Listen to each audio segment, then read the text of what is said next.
Evet arkadaşlar, günün kartını seçelim bakalım şimdi hep beraber. Hangisi bu gelsin? Evet, tılsım altılısı, para altılısı. Şimdi hepimiz bu aralar adalet duygusundan çok sık bahsediyoruz değil mi?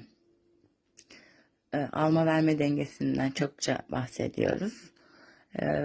Bu kart der ki etrafına karşı adil olmalısın.